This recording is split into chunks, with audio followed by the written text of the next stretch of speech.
session, today we would be discussing the IAS CSET paper, the final 20 questions of this examination for 2015. So let's start with the very first question. Now again the first 7 questions were based on reading the passage. Reading comprehension was not a part of this year's paper. The main questions that dealt here was dealing with logic and ethical reasoning. So the first paragraph talks about climate change, and it says how climate change is making people hungry all over the world. And the most important sentence is here: the worst effect of climate change includes increased hunger, malnutrition, as crop production and livelihoods are threatened. And here it says, on the other hand, poverty is a driver of climate change. That means it's explaining that climatic change is occurring. Climatic change is leading to poverty, and poverty is one of the drivers of climate change. Now let's go on to the choices. So as we can see the choices here, the best option here would be B, that is poverty and climate impacts reinforces each other, and therefore we have to reimagine our food systems. So the correct answer would be B. Next question. This question talks about global financial stability, and it says the report finds that investments from advanced economy in the emerging economy has doubled in the last decade to 12%. So the inflow coming from advanced economies to emerging economy in last 10 years has increased by 12%. That's the main key that has been explained here. And then it talks about that the phenomena has been is also flagged as a threat that could compromise global financial stability in a chain reaction. That's one leading to another, and this has been in the event of United States Federal Reserve's reversal of quantitative easing policy. Now based on this, which of the following can be the most rational inference? So among these, the most rational inference is that emerging economies are at a risk of shock from advanced economies. So D can be the best alternative here. Now next question. Next question talks about the problem of open defecation, and it says how it has been affecting the health of the children in the nearby areas. More than half of the children are malnourished. Many of them die from the preventable conditions, and diarrhea is a major problem situation. So diarrhea here is being addressed. Again it says this leads to underweight mothers and produces stunted babies, and also people eat fewer calories as compared to other poor countries, and Indian bodies get smaller. So this is the key here. That means what is being addressed here is that open defecation reduces human capital of the India's workforce, because less of the people are being engaged and their bodies are getting stunted. They are reduced in the human capital. So that reduces the human capital. So C is the correct option. Next, we generally talk about democracy, but when it comes to particular thing, we prefer belonging to a caste or community. So we talk about addressing the democratic situation, but when it comes to caste or religion, we get it becomes a kind of more of phony democracy. So what is important here is to give respect to man as man and extend opportunities for development to those who deserve them, and not only those that happen to belong to a certain community, caste or religion. So that's the main essence here. So in this question, what is important to understand here is which of the following best sums up the situation. So the best summing up of the situation occurs in choice B, where it says true democracy could be established by providing equal opportunities to all. So equal opportunity to all is the main thing that has been addressed in this problem situation. Next question is the establishment and the existence of formal financial institution. So this whole paragraph talks about the condition of the implication of financial inclusion, and it says that despite the poor households who do not have access to formal savings, what they do is whatever money comes in their hand, they do a immediate spending, or they have a temptation to spend immediately. So that's the main thing that has been addressed. So with this I can say that in this case what is happening is Indian financial institutions do not offer any financial instrument to rural household. That's incorrect. But poor households tend to spend their earnings due to lack of access to appropriate financial instruments. That's correct. So the choice that is correct is only B. Next is, which of the following message conveys, what is the crucial message conveyed in the passage? So the crucial message conveyed is about the promotion of financial inclusion. So D would be the correct answer. Next question. Now this is about government trying to take a step to infringe on the fundamental rights of an individual, and such as acquiring person's land against his will, that can be done by the people or the parliament, and these discretionary powers to the administration can be done away with. So this whole paragraph talks about the discretionary power that the government has and how and what are the steps that can be taken by the government. So now the question says, which is the most logical assumption of this question? So the most logical assumption of this question is, since that's talking about the powers, it says that the supremacy of the rules and safeguards should prevail rather than the influence of the external, the exclusive discretion of the authority. That's the main aim. So B is the correct choice here. So the correct answer here would be the supremacy of the rules and safeguarding those rules. So B is the correct choice. Next question. Now this question, you have one principal and two vice principals.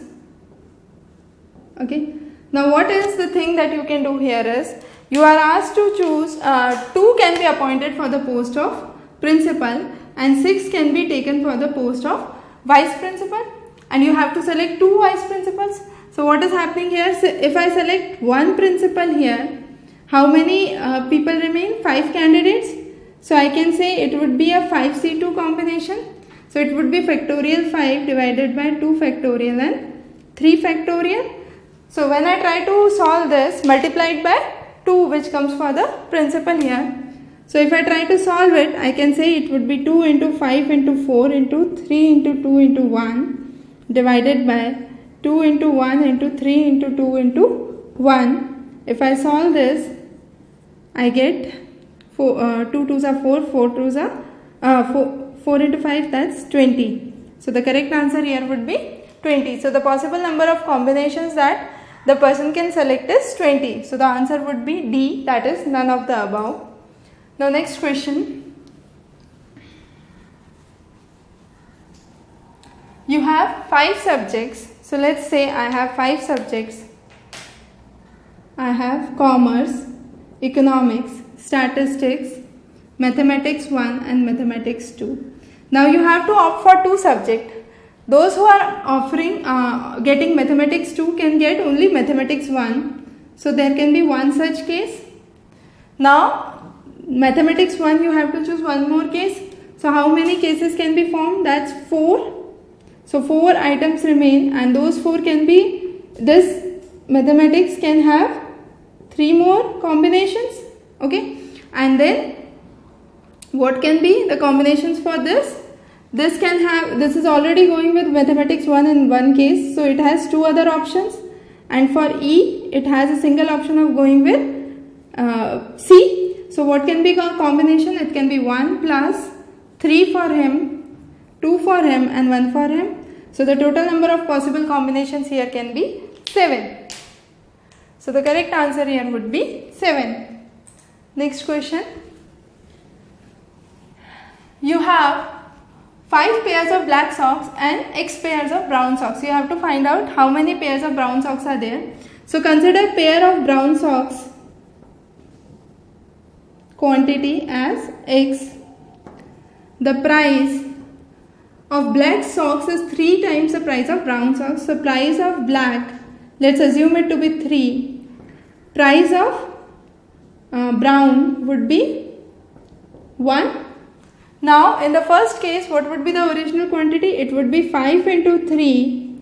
It's 5 black socks plus X brown socks into 1. That would be the original quantity. And what would be the interchange quantity?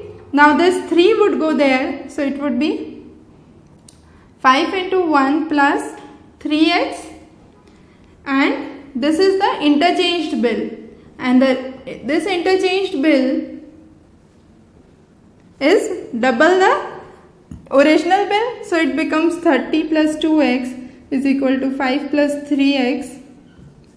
So 25 is equal to 3x minus 2x, which is equal to x. So x is equal to 25. So I can say how many brown socks are there in original order. There would be 25 brown socks and 5 black socks. And here the most important thing is the bill is increased by 100%. Since the bill is increased by 100%, if the original bill was 100, the new bill becomes 200. That's why I am doubling this unit. So this is the interchanged bill that is here, and this is this is what should be the original bill, and it becomes double the price of the original bill. So this would be double the price of the original bill. That's why I am multiplying it with 2. So this was another question. The next question. Now this is a question of Venn diagram. And this is really a very logical question, as most of the students got confused here. Now let me draw a Venn diagram to explain. I would consider this region as X, this is A and this is Y. This whole region is for magazine X and this whole region is for magazine Y. But I am marking the individual regions. This region is X, the common region is A, and another region which is considered here is Y. Now it says person who read magazine X only is 3 times the number of persons who read magazine Y. So this is Y, that means that is Y plus A, this whole figure, and that is 3 times the people who read X only, that is this, and then the people who read Y only is 3 times the total number of people who read the magazine. So reading Y only is 3 times X plus A. Now if I want to solve this equation, what's important to understand here is, what I am trying to do is, if Y is any number, then X should be greater than Y for the first equation. To make the first equation true, X should be greater than Y, and to make the second equation true, what should be the condition? Y should be greater than X, and these both are controversial among themselves. So therefore I cannot say this situation can exist. So whatever the conclusions be, it would be neither 1 and 2, because to make the first statement true, I am saying X should be greater than Y. To make the second statement true, I need to believe that Y is greater than X. But both situations cannot coexist together. So therefore none of the conclusions can be made, and the question is itself not a valid proposition. Next. This question is again an interesting question. Here there is 2 things that we need to understand, because the language of the question is not very clear. If it is asked based on the region that is marked, that means between 2007 and 2008, if I find out the average who earned more, I would say definitely the curve of B is going up. So if it is between the region of 2007 to 2010, B earned more than A. But if it is asked between 2000 to 2007, it would be obviously A which is up.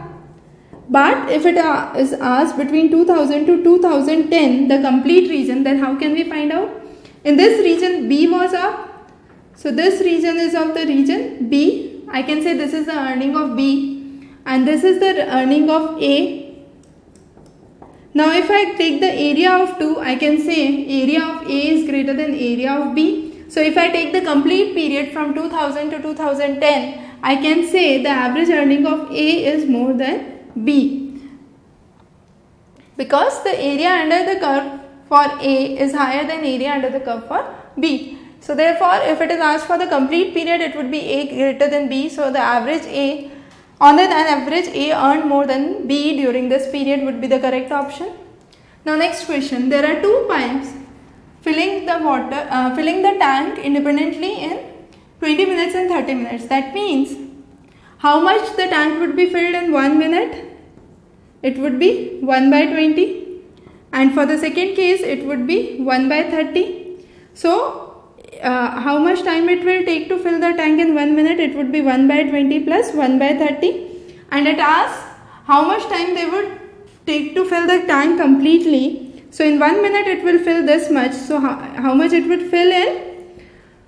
How much time will it take to fill would be 1 by 1 plus 20 plus 1 plus 30. So that would be 20 into 30 plus 30 plus 20 by 1. That's 20 into 30 by 50. So you have 4. That is 12. So the answer would be 12 minutes. Next question. You have the cube and you have to find out what would be the opposite side of if other sides are given. So let's say I draw a cube here.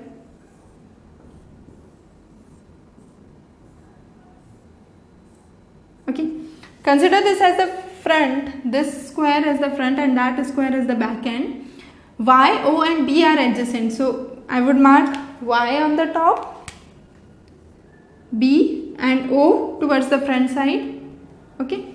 Now I, G and Y. So I have Y, I would mark I here, I would mark O is on the front side, G would be on the back of it. So this is the front side of the cube, O is on the front, G is on the back. And then I have B, Y and G are the adjacent and O, V and B. So O, B and the bottom side would be V. Now I have O on the front, so on the back I have G. So opposite to O would be G. So O would be opposite to G, I would be opposite to B and Y would be opposite to V. So these are the correct options that can be drawn from this question. Next question. This is a question of syllogism. Now in this question, if we remember what we have discussed in the class on syllogism previously, both of these are E proposition and with E proposition cannot be true. If you directly want to apply it, you can do that, but let's try to solve this out. So you have men, great and wise. So some men are great, that means men and great, I have an intersection here, so I'll mark the X here. Some men are wise, so I'll mark the X here. So if both of them fall into the center, then I can say some men are great and wise. If it falls here or here, it can be a different situation. So some men are neither great nor wise is incorrect because both of them can fall into the center. So this conclusion is incorrect. Men are either great or wise, that's also incorrect because there can be a possibility that they fall here or here. So then I cannot say they are either great or wise, I can say they are both great and wise. So again this conclusion is incorrect. So both conclusion 1 and 2 are incorrect. So I will mark neither of the conclusion is valid. Next question. You have something that is given about UFO in the first sentence, that some claim to have seen UFO. The other statement says life on heavenly body is considered to be a possibility. And the third statement says voyage to space is now a established faith. Based on this, what can be the correct inference that you can draw? Based on this, I cannot say there is definite something that has been said about UFO because this talks about UFO, this talks about life on heavenly body. There is no relation between the two statements and again voyage to space is an independent statement. I don't have to apply my personal knowledge. Based on the three statements, I can say nothing can be said about UFO. That would be the correct option. Now next question.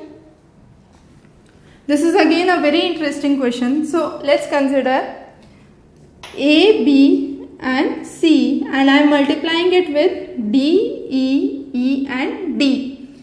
Now to make the last digit true, what should be the condition? To make the last digit C, if I am multiplying C with D, it should come to C. So C multiplied by 1 would always be C. So therefore I can definitely say D would be 1. So I would mark this as 1. Now what I'll do a quick multiplication. So it would be C, CE, CE and C. Then it would be B, BE, BE and B. Then it would be C, B. Then this would be, sorry, I am not adding it. I would be doing it as A. So A into 1 would be A into AE, E would be AE, A into E would be AE, and A into 1 would be again A.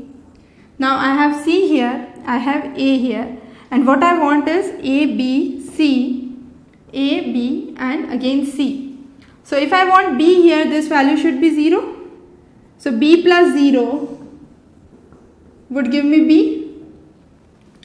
A, let it be as it is. So whatever the number is, if E becomes 0, I can say A into E would be 0 if E is 0. So that means E has to be 0 and B has to be 1 in order to make this as B. Cancel this out. So this becomes 0, 0, 0, 0 and 0. So it becomes C, it becomes A, it becomes B, and C remains as such. So therefore D has to be 1 and E has to be 0 in order to make this question true. Now this graph, you are given the year and the price in rupees, and you are asked about 1990. So this is a question directly on visual interpretation. So at 1990, if I visualize this graph, this is coming at point here, that's somewhere between 10 and 20. So I can say the price must has to be anywhere between 10 and 20. That's something I can say. I cannot say exactly whether it's 15 or 12 because it is not being clearly marked in the graph. So that was a simple question. Now next question is again very simple. You have the total expenditure that's given for family A and B and the percentage they are spending on food. So A is of 20,000. A is spending 50%. So how much does A spend on food is? It's 10,000. And B out of 1 lakh rupees is spending 10%. That's 10 by 100. That's again 10,000. That means both family A and B are spending equal amount on food. So that means C would be the correct option here. And the last question is based on analytical reasoning. If I say Usha is running faster than Kamla, in the next statement I say Preeti runs slower than Swati. So Preeti runs slower than Swati and Swati runs slower than Kamla. If I join these, I can say Usha runs faster than Kamla, Kamla runs faster than Swati, and Swati runs faster than Preeti. Therefore, the person who is running the slowest is Preeti. So the correct answer here would be B, that's Preeti. With this we cover the last 20 set of questions for the IAS CSAT paper 2 for 2015. We would be solving more questions related to reasoning and analytical reasoning in general. In the further classes, you can subscribe to Exam Race channel for any further updates. Till then, have a good day.